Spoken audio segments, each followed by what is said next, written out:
Hello friends, चलते हैं हम देखते हैं आप लोग को बायोलॉजी के 5 चैप्टर जो पढ़ाए थे और इन्वायरमेंट यानी हमारा पर्यावरण, उसी का सेकंड प्रारूप देखते हैं हम लोग। सेकंड प्रारूप में देखिए हम लोग का क्या है, इसके बाद देखेंगे आज हम लोग परितंत्र का जैविक घटक, परितंत्र में कौन कौन से जीव आते हैं, उत्पादक क्या है, उपभोक्ता क्या है, घटक क्या है, परितंत्र के कार्य क्या है, परितंत्र में जैविक घटक कौन कौन होते हैं, परितंत्र के जैविक घटक कौन कौन से होते हैं, अपघटक क्या होते हैं और पोषक पदार्थ के क्या कार्य होते हैं, ठीक है ना। उसके पश्चात तृतीय उपभोक्ता, द्वितीय उपभोक्ता और प्राथमिक उपभोक्ता क्या क्या होते हैं, इनको हम डिटेल्स से जानेंगे, ठीक है। चलिए सबसे पहले परितंत्र के जैविक घटक समझते हैं। परितंत्र के जैविक घटक का मतलब क्या होता है, परितंत्र किसे कहते हैं, तो जीव मंडल के छोटे छोटे इकाई को परितंत्र कहते हैं। जीव मंडल किसे कहते हैं, जो धरती के 600 समुद्र तल के 600 मीटर से लेकर 10,000 मीटर तक रहते हैं, उनको क्या कहते हैं, जीव मंडल। जीव मंडल के छोटे छोटे टुकड़े परितंत्र कहलाते हैं। परितंत्र के जैविक घटक कौन कौन से होते हैं, तो सबसे पहले जैविक का मतलब जिसमें जीव हो, यानी जिसमें जीव होता है उसको 3 पार्ट में बांटा जाता है, उत्पादक, उपभोक्ता और अपघटक। उत्पादक, उपभोक्ता और अपघटक। उत्पादक किसे कहते हैं, तो धरती पर जौन हरियर सामान हो जाए, यानी जौन अपना से भोजन बनाए, जो प्रकाश संश्लेषण की मदद से भोजन बनाता है, उसी को हम लोग उत्पादक कहते हैं। जो अपना भोजन खुद बना ले उसको उत्पादक कहते हैं। उत्पादक का मतलब अपना से खुद उत्पन्न कर ले। हम लोग तो क्या करते हैं, बाजार से सामान खरीद के लाते हैं, उसको उसीन के खा लेते हैं, तो हम लोग उत्पादक नहीं कह रहे हैं। मानव उत्पादक जीव नहीं है। उत्पादक का मतलब जो खाना अपना स्वयं बनाए, जिसको एक जगह गाड़ दिया जाए, कहा जाए खाना बनाओ, तो वही उत्पादक कहलाता है। जैसे पेड़ पौधे एक जगह रहते हैं, अपना भोजन बना लेते हैं। इसमें हरे पेड़ पौधे आ जाएंगे, शैवाल आ जाएगा, यूग्लिना आ जाएगा। यूग्लिना एक प्रकार से जो जीव होता है, अनपादक होता है, ठीक है। ये प्राय उत्पादक जो होते हैं शाकाहारी होते हैं। अर्थात उत्पादक किसे कहते हैं, वैसे जीवधारी जो अपना भोजन स्वयं संश्लेषित करते हो, उसे क्या कहते हैं, उत्पादक कहते हैं। इसको स्वपोषी भी कहा जा सकता है, शाकाहारी भी कहा जा सकता है। उपभोक्ता किसे कहते हैं, वैसा जीवधारी जो उत्पादक पर निर्भर होता है। उत्पादक का मतलब पेड़ पौधा पर जो पूरा निमन से निर्भर रहता है, उसी को क्या कहते हैं, उपभोक्ता। जैसे पेड़ पौधा के भकोस के खाए, ओकरे के उपभोक्ता कहते हैं, ठीक है। उपभोक्ता का मतलब होता है जो उत्पादक को क्या करता है, खाता है, उसे क्या कहते हैं, उपभोक्ता। इसमें उत्पादक पर यह निर्भर रहता है, उत्पादक पर, यह पूर्ण रूप से उत्पादक पर निर्भर रहेगा। अगर उत्पादक भोजन न बनाएगा तो उपभोक्ता भोजन नहीं कर सकता। जैसे हम लोग जो हो सकते हैं, यह उपभोक्ता के रूप में भी आ सकते हैं, ठीक है, खुद मानव भी आ सकता है। उपभोक्ता जो है, हम लोग ऐसे बात नहीं है, उपभोक्ता में भी आ सकते हैं, और इसके अंतर्गत जो भी उपभोक्ता के श्रेणी है उसके अंतर्गत भी आ सकते हैं। उपभोक्ता में जैसे भेड़िया खाएगा खरगोश, खरगोश खाएगा घास, यानी भेड़िया जो खरगोश को खाया तो खरगोश से मांस प्राप्त हुआ, तो यह मांस किससे बना था, घास से। कथी से बना, घास से। वो घास से मांस बना खरगोश का, खरगोश को खा लिए कौन, भेड़िया।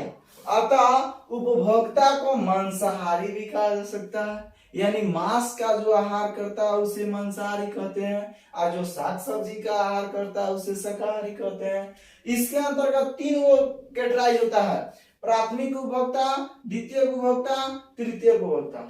अब प्राथमिक उपभोक्ता किसे कहेंगे, जो पेड़ पौधे को पहली बार खाएगा, जो पेड़ पौधा को पहली बार खाएगा, यानी केवल घास खाता है, धरती पर जो घास खाता है जीव, उसको प्राथमिक उपभोक्ता कहते हैं।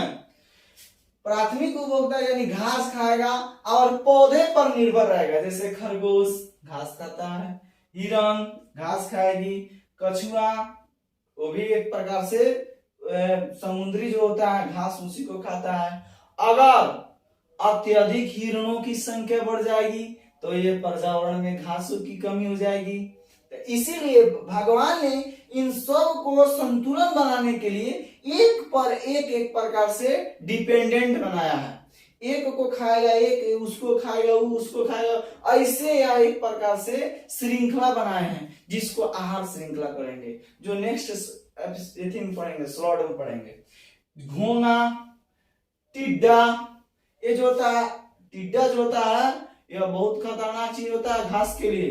अगर कहा जाए धान में अगर केवल टिड्डा ही आ जाए तो पूरा धान नहीं, पूरा अगर पृथ्वी पर टिड्डों की संख्या बढ़ जाए तो मानव के लिए भोजन नहीं, पूरे दुर्भिक्ष की स्थिति पैदा हो जाएगी। अभी टिड्डा के अंतर्गत एक राज्य था जो पूरा सग्रस्त हो गया था, पूरा वहां की जितना पेड़ पौधे थे वह बहुत कम हो गए थे। टिड्डा का मतलब होता है फितिंगी, जिसको आम भाषा में कहा जाता है। द्वितीय उपभोक्ता जो प्राथमिक उपभोक्ता को भक्षण करता है। देखो, उत्पादक जो घास खाता है उस उत्पादक को, पूरे उत्पादक को जो खा गया उपभोक्ता कहलाया। उपभोक्ता में तीन प्रकार से हुए, प्राथमिक उपभोक्ता, द्वितीय उपभोक्ता, तृतीय उपभोक्ता। प्राथमिक उपभोक्ता का मतलब घास जो खाए उसे प्राथमिक उपभोक्ता, और जो उसको खा ले, प्राथमिक उपभोक्ता को खा ले, जैसे खरगोश, खरगोश घास खाता है और खरगोश को खा जाता है भेड़िया, तो भेड़िया जो हो गया द्वितीय उपभोक्ता हो गया। ठीक है, जैसे मानव भी द्वितीय उपभोक्ता की श्रेणी में आ सकता है। जैसे घास खाती है खस्सी, और खस्सी को हम लोग काट के हम लोग खा जाते हैं।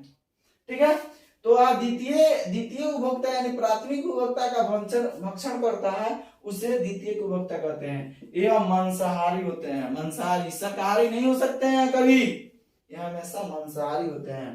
बाज, मेढक, भेड़िया, छिपकली। बाज जो होता है हमेशा सांप को खाता है, मेढक कीट पतंगों को खाता है, भेड़िया हमेशा अन्य शाकाहारी जीवों को खाता है, छिपकली कीट पतंगों के इंसेक्ट को खाता है। तृतीय उपभोक्ता किसे कहेंगे? जो द्वितीय उपभोक्ता को भक्षण करें। अभी भी संतुलन नहीं थी है प्रकृति का। प्राथमिक उपभोक्ता को खा लिया द्वितीय उपभोक्ता, द्वितीय उपभोक्ता को जो खा ले उसे क्या कहते हैं? तृतीय उपभोक्ता। इसमें दूसरा जानवर कोई नहीं आता है, इसमें दूसरा जानवर एंट्री नहीं मार सकता है। जैसे सियार, लोमड़ी, शेर, चित्ता, ये सब दूसरा कुछ चीज खरीदे नहीं कर सकता है। सब एक केवल मांस चाहिए इनको, और वह मांस किससे प्राप्त करते हैं? द्वितीय उपभोक्ता से। अर्थात तृतीय उपभोक्ता को सर्वोच्च उपभोक्ता कहा जाता है। जैसे बाघ भूखे मर जाएगा लेकिन वह केवल मांस ही खा सकता है। अपने से जो फाड़ कर खाए, अपने से जो मार कर खाए, उसी को तृतीय उपभोक्ता कहते हैं। ठीक है, जैसे इसी को सर्वोच्च उपभोक्ता कहते हैं। अब पोषी स्तर किसे कहते हैं? भोजन के जो लेवल है उसी को पोषी स्तर कहा जाता है। भोजन का लेवल जैसे उत्पादक के मतलब घास, जो घास को हरे पेड़ पौधे जो हैं अपने भोजन स्वयं बना लेते हैं तो ये कहलाएंगे उत्पादक। उत्पादक को खा लिया प्राथमिक उपभोक्ता, जो घास उस खाता है उसको प्राथमिक उपभोक्ता कहेंगे। अब जो प्राथमिक उपभोक्ता को खा लिया उसे द्वितीय उपभोक्ता कहेंगे, और द्वितीय उपभोक्ता को जो खा लिया उसे तृतीय उपभोक्ता कहेंगे। यह सर्वोच्च उपभोक्ता के रूप में आता है। अब चलते हैं तीसरा का पॉइंट है अपघटक। अपघटक को डिकम्पोजर कहते हैं। अपघटक का मतलब जितना ये सब चीज है उत्पादक और उपभोक्ता को जो पूरा आत्मनिर्भर होकर उसको मिट्टी में मिला दे, जमीन में मिला दे, उसको अपघटक कहा जाता है। यानी वैसा जीवधारी जो उत्पादक और उपभोक्ता के मृत शरीर को मिट्टी में मिला दे यानी खा ले, वैसे जीवधारी जो उत्पादक और उपभोक्ता के मृत शरीर को अपघटित कर दे, वैसा जीवधारी जो उत्पादक के मतलब हरे पेड़ पौधे, उपभोक्ता के मतलब जो घास खाने वाले जीव हैं, तो वैसा जीवधारी जो उत्पादक और उपभोक्ता को के मृत शरीर को, मरे हुए शरीर को अपघटित करके मिट्टी में मिला दे, उसको अपघटक कहते हैं। जैसे जीवाणु, कवक और फैमिली सूक्ष्म जीव, जितना सूक्ष्म जीव है सब वो छोटे छोटे होते हैं, और छोटे छोटे होते हुए भी अपघटक को क्या करते हैं, अपघटक के रूप में होते हैं, जो उत्पादक और उपभोक्ता को एक प्रकार से मृत शरीर को एक परत में मिला देते हैं। अब परितंत्र के अजैविक घटक, जो हम इसके पिछले हम लोग पढ़े थे, परितंत्र दो प्रकार से होते हैं, जैविक घटक और अजैविक घटक। तो जिसमें जीव था उसे जैविक घटक आ गया, और जिसमें जीव नहीं था उसे अजैविक घटक आ गया। तो जीव था उसे जैविक घटक, तो जैविक घटक को 3 पार्ट में बांटा गया, उत्पादक, उपभोक्ता, अपघटक। और अजैविक घटक को 3 पार्ट में बांटा गया, भौतिक घटक, पोषक पदार्थ, भौगोलिक घटक। ठीक है ना। तो भौतिक घटक किसे कहेंगे, तो धरती पर जो भगवान ने भौतिक रूप से बनाया है, जो सभी के लिए अनिवार्य है, उसे भौतिक घटक कहते हैं। जैसे मिट्टी, जलवायु, मिट्टी सभी के लिए अनिवार्य है ना, बिल्कुल अनिवार्य है, जलवायु भी अनिवार्य है। पोषक पदार्थ किसे कहते हैं, जो जड़ के द्वारा सोख लेता है उसको पोषक पदार्थ कहेंगे। वैसा पदार्थ, वैसा कार्बनिक और अकार्बनिक पदार्थ जो जड़ के द्वारा सोख ले उसको पोषक पदार्थ। जैसे जड़ कौन होता है, जड़ किसमें होता है, पौधों में। पौधों में जड़ के द्वारा सोखा जाता है। जैसे आप लोग पानी, सल्फर, ठीक है ना, जितना पोषक पदार्थ होता है, नाइट्रोजन, ठीक है, ये सब जो होते हैं, डीएपी, जो डीएपी एक प्रकार से पोषक पदार्थ होता है। ये सब पोषक पदार्थ कार्बनिक और अकार्बनिक दोनों हो सकते हैं। भौगोलिक, जो धरती पर विद्यमान है, सूर्य का प्रकाश, टेम्परेचर, ह्यूमिडिटी यानी आर्द्रता, ये सब जो है भौगोलिक जैविक घटक, अजैविक घटक है। ठीक है। अब चलेंगे पोषक पदार्थ के कार्य। पोषक पदार्थ के कार्य क्या क्या होते हैं। पोषक पदार्थ का कार्य यही होता है कि पोषक पदार्थ का प्रवाह होता है। सबसे पहले पोषक पदार्थ का प्रवाह कैसे होंगे, इसके बाद हम बताएंगे। पोषक पदार्थ में आहार श्रृंखला आएगा, पिरामिड आएगा। ऊर्जा का प्रवाह कैसे कैसे होता है, ऊर्जा का प्रवाह, जैसे सबसे पहले अगर घास खाएगा तो उसको तनी ज्यादा ऊर्जा मिलता है, और उस घास वाले जीव को जो खाता है उसको कम ऊर्जा मिलता है। उसको जो खाएगा उससे कम ऊर्जा मिलेगा, उसको जो खाएगा उससे कम ऊर्जा मिलेगा। ठीक है ना। इसी तरह जो पेड़ पौधे होते हैं इसीलिए विशालकाय होते हैं। जैसे जैसे ऊर्जा का स्थानांतरण होता है वैसे वैसे शरीर भी घटते जाता है। समझे। तो ऊर्जा का प्रवाह कैसे कैसे होगा इसमें हम लोग पढ़ेंगे। जैव भू रसायन चक्र जो आप लोग को पढ़ा दिए हैं, जैव भू रसायन चक्र। जैसे हम लोग क्या करते हैं, किसी कीटनाशक को या कवकनाशी को या कुछ को, खरपतवारनाशी को हम पौधे में डालते हैं, वो पौधा अपना से ऑब्जर्व करके वो अपने अंदर ऊतकों में संचित कर लेता है, और जब हम उसको खाते हैं तो क्या होता है, हमारे अंदर चला आता है। यानी जो हम लोग कीटनाशक उस पर छिड़के थे वह कीटनाशक हमारे अंदर आ गया। इसीलिए कहा जाता है रसायन की क्षय नहीं होती है, यह ऊर्जा संरक्षण के आधार पर कार्य करता है। ऊर्जा संरक्षण का नियम क्या करता है, ऊर्जा का नूतन बनाए उत्पन्न किया जा सकता है और नहीं ना। चलिए देखते हैं फिर से परितंत्र का जीवन भार। परितंत्र किसे कहते हैं, फिर पहले बताए थे जीव मंडल के छोटे छोटे समूह को परितंत्र कहते हैं। परितंत्र के भाग जो है, जीवन भार कौन कौन से है, स्वपोषी, परपोषी, परजीवी, मृतजीवी, सहजीवी। पर स्वपोषी किसे कहते हैं, वैसा जीव जो सूर्य का प्रकाश, जल, हवा, मिट्टी से पोषक तत्व, खनिज लेकर अपना भोजन खुद बना लेता है, वही स्वपोषी कहलाता है। यानी जो वायुमंडल में एक जगह स्थिर रहकर स्व माने अपना, पोषी माने पोषण, अपना पोषण जो कर लेता है वही स्वपोषी कहलाता है। परपोषी यानी जो दूसरे पर निर्भर रहता है। पर माने दूसरा, पोषी माने पोषण, जो दूसरे पर निर्भर यानी स्वपोषी पर निर्भर होकर अपना कार्य करता हो उसे परपोषी कहते हैं। परपोषी भी अनेक प्रकार के होते हैं। मानव जो है प्राणी समभोजी जीव है, मानव प्राणी समभोजी जीव है। ठीक है ना। तो स्वपोषी जो होता है, जो स्वपोषी पर आधारित रहे उसे परपोषी कहते हैं। अब परजीवी किसे कहते हैं, जो स्वपोषी या परपोषी पर आंशिक रूप से रहकर अपना भोजन कर लेता है उसे क्या कहेंगे, परजीवी। जैसे हम लोग के पेट में एक परजीवी है जो गोल कृमि, फीता कृमि ऐसे करके परजीवी रहता है। चाहे आप लोग देखे होंगे गाछ पर और आकाश लती पीला पीला टाइप के रहता है, वो चोट्टा भोजन अपना खुद नहीं बनाता है, वो क्या करता है, पौधा भोजन बनाता है और उसी को छीन के खा लेता है। तो जो भोजनवा छीन के खाता है उसको परजीवी कहते हैं। ठीक है। अब परपोषी का मतलब जो भोजन पक गया सो पोषी का, उसको काट कर लाया या उसको ला कर खाया, वही परपोषी कहलाएगा। अमृत जीवी सड़े गले पदार्थ को जो जीव खाते हैं, जैसे कवक और जीवाणु आपको बताए हैं।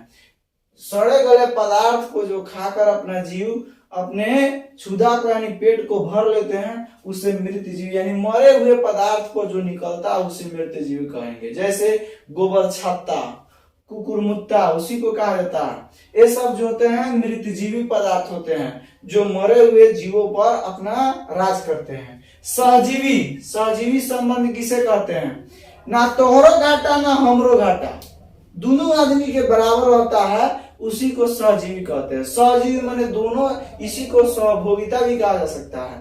सहजीवी का मतलब होता है दोनों को न घाटा न लगे। जैसे बड़े बड़े जो जानवर होते हैं, जैसे तेंदुआ नहीं, बड़े बड़े याक या बड़े बड़े जानवर जो होते हैं, हिपोपोटामस, उसके कान में क्या होता है, खूंटी भर जाता है। वो खूंटी को, अब कान खूंटी के वजह से वह सुन नहीं पाता है, लेकिन कौवा जो होता है उसका भोजन वह कुछ खा सकता है। तो क्या करता है, कौवा उसके कान के पास बैठकर उनके सब खूंटिया को निकाल निकाल कर खूब अच्छा से खा लेता है, जिसके वजह से वो जो जीव है, बड़ा जीव, उसको कान से सुनाने लगता है और कौवा का भोजन भी हो जाता है। इसी संबंध को न उस बड़े जीव की घाटा होती है न कौवा की घाटा होती है, यानी दो उसका भोजन हो जाता है, इसका कान भी साफ हो जाता है। इस पोषण को सहजीवी पोषण कहते हैं। पोषक पदार्थ का प्रवाह कैसे होगा, पोषक पदार्थ के रूप में 3 प्रकार से होते हैं, जिसमें पहला प्रकार है आहार श्रृंखला।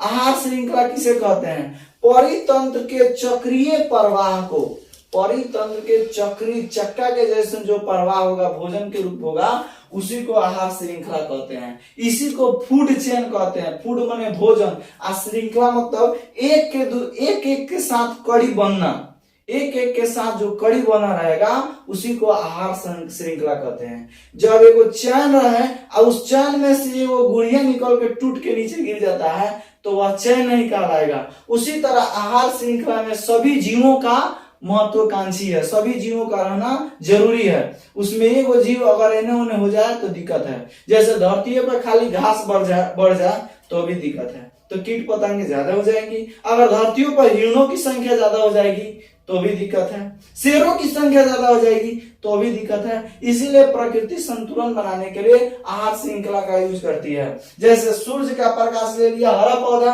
हरा पौधा को खा लिया कीट, कीट को खा लिया मेढक, मेढक को खा लिया सांप, सांप को खा लिया गरुड़ या बाज, आ गरुड़ जब मर गया तो ओकरा के खा लिया जीवाणु और कवक, और वह जीवाणु और कवक माटी में मिल गया, उसको सब माटी में मिला दिया, यानी पोषक तत्व सब माटी में डाल दिया।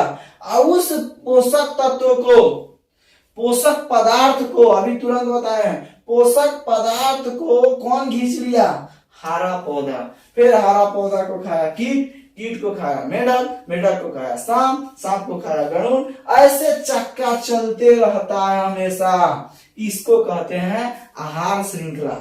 चलिए, आहार श्रृंखला भी 3 प्रकार से देखा जाता है। सबसे पहले घास आहार श्रृंखला, जलीय आहार श्रृंखला और वन की आहार श्रृंखला होती है। तो घास की आहार श्रृंखला में घास को खाया टिड्डा, टिड्डा का मतलब फितिंगी, और टिड्डा को खा लिया मेढक, मेढक को खा लिया सांप, और सांप को खा लिया बाज। बाज को सर्वोच्च जीव भी कहा जाता है क्योंकि यह आहार श्रृंखला में सबसे अंतिम कड़ी होता है। जो आहार श्रृंखला में अंतिम कड़ी रहता है उसको सर्वोच्च जीव के रूप में देखा जाता है। जलीय आहार श्रृंखला, तो जलीय पौधे यानी प्लावक को, प्लावक जो होता है छोटे छोटे शैवाल टाइप का होता है, उसको खा लिया छोटी मछली। छोटी मछली को खा लिया बड़ी मछली, और बड़ी मछली को बड़ी चाव से खाया बगुला। तो यह जो है जलीय आहार श्रृंखला हो गया। वन की आहार श्रृंखला क्या है? तो वन की आहार श्रृंखला यानी घास उसको, यानी वन में बहुत से घास होते हैं, उस घास को खाया हिरन, हिरन को खा लिया शेर। तो यही जो है वन की आहार श्रृंखला है। मिलते हैं नेक्स्ट एपिसोड में, नेक्स्ट स्लॉट में, तब तक के लिए जय हिंद।